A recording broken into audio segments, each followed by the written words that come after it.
Hey guys, Brent with Brainfuel Coffee, and today I want to show you what in my opinion is the best recipe for making an AeroPress at home, on the go, or wherever it is that you are.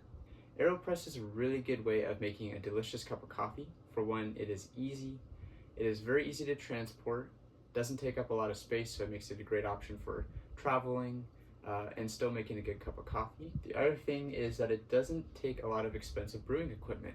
So for those looking for a budget-conscious option to brew coffee, yet they still want a delicious cup every morning, this is a great way to go. So let's talk about grind size, the first thing in making a great cup of coffee on the AeroPress. It's oftentimes confusing. People wonder, do I grind it coarser? Do I grind it finer? I usually recommend half of whatever the grind size is that you would make a pour over on. For this specific coffee, I usually grind at 46 for a pour over. So for the AeroPress, I'm gonna do a 23 grind size. All right, so we got the AeroPress all set up in order to make the coffee here. We have it on level 4, upside down. You'll notice how I have it, the plunger inverted.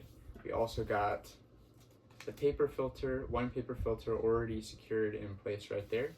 It's important to use paper and not metal because it leaves you with a cleaner cup of coffee that'll get you better results than the metal will.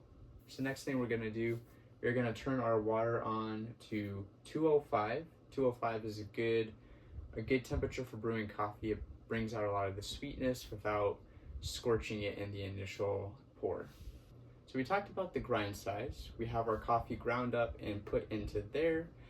For this recipe, we are using our Joyride roast. It is a Tanzanian natural, really delicious. It's very fruity, got a lot of berry notes in there, some chocolate, it's sweet, it's bright. It's got a slight boozy quality to it, really delicious. If you would like to purchase a bag of this coffee, we do have a link in the description down below where you can find our website and purchase a bag. Let us know what you think. So we got our coffee in here. We're using 16 grams of coffee. And we're gonna start off with a 50-gram pour. We call this the bloom. It allows the coffee to degas. We're gonna give it a nice stir.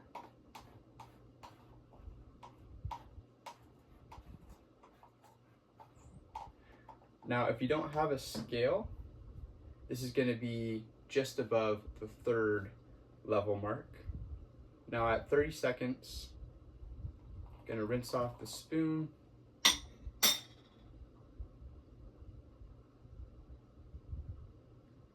And pour all the way to the top.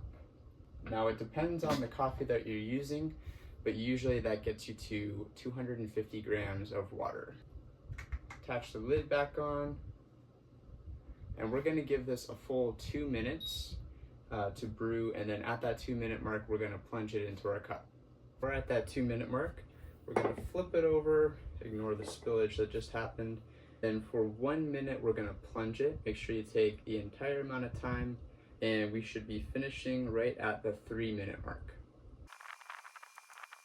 All right, so you wanna plunge it until you hear a hissing noise, at which moment you know you've reached the end of all the liquid. All right, you're gonna give it a nice stir.